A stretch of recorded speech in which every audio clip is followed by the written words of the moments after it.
नमस्कार शेतकरी मित्रांनो, मी डॉक्टर गजानन गिरे. आपले माझे शेती माझे प्रयोग या यूट्यूब चॅनलवर स्वागत आहे. आपण आहो आपल्या फुले किमया या 24-25 जून 2 दिवस पेरलेल्या सोयाबीनमध्ये उभे आहोत. आज हिला जवळपास 85 ते 88 दिवस होत आहे आणि जवळपास आता 8 दिवसापासून पाणी नाही आहे आणि ही सुकत आहे. तर बघूया आपण याची काय अवस्था आहे ती.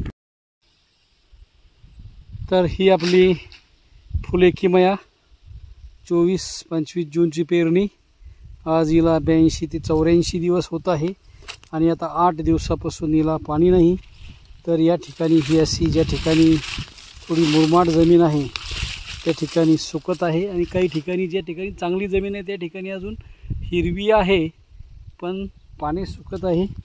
तर हिने हे अशा रीतीने शेंगा पकडलेल्या आहेत, परंतु तर बघू शकता ही शेंग अजून अद्याप भरलेली नाही. असे जर आता लवकर पाणी आला नाही तर पाण्याअभावी नक्कीच या सोयाबीनचं यील्ड किंवा झाती आपल्याला कमी येऊ शकते. कारण दाना हा साईज छोटी करणार. हे पाहता, हे थोडीशी साईडची आपली हलकी जमीन आहे. या ठिकाणी लगेच सुकायला सुरुवात झाली आणि हा दाना बारकू पडणार यात शंका नाही. पण आता ही जी काही थोडीशी आतमध्ये चांगली सोयाबीन आहे हिला हिरवे पाणी आहे आणि एक पाणी जर पडला तर ती चांगल्या प्रकारे येऊ शकते. यावर्षी विदर्भात पाऊस झाला, कुठे अतिवृष्टी झाली, पण पाण्याचं जे डिस्ट्रीब्युशन आहे ते सर्व ठिकाणी सारखं नव्हतं. पावसाळ्यात ज्याप्रमाणे सर्वीकडे पाऊस पडतो तसा नव्हता. एका गावात तो समप्रमाणात पडत नव्हता.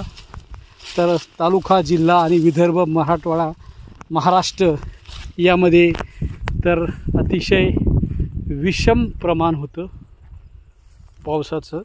आमच्या भागात जास्तीत जास्त जर पर्जन्याचे आकडे घेतले तर 450 ते 500 मिलीमीटरपर्यंत पाऊस झालेला आहे. आणि आता पाऊस परतीचा येतो आहे. हा जर चांगला बरसला तरच ठीक आहे. आता ही बघा, ही ज्या ठिकाणी मुरमाड जमीन आहे त्या ठिकाणी अतिशय चांगला लाग येऊनसुद्धा पाणी नाही म्हणून ही सुकत आहे. हे पहा, पाण्याअभावी आता ही पिके सुकण्यास प्रारंभ झालेली आहे. ह्या शेंगा हिरव्याच वाळतील आणि नक्कीच ॲव्हरेज कमी येईल. आपल्या भागात काय परिस्थिती आहे हे कळवा. आपण नक्कीच व्हिडिओ आवडला तर लाईक, कॉमेंट आणि शेअर करा.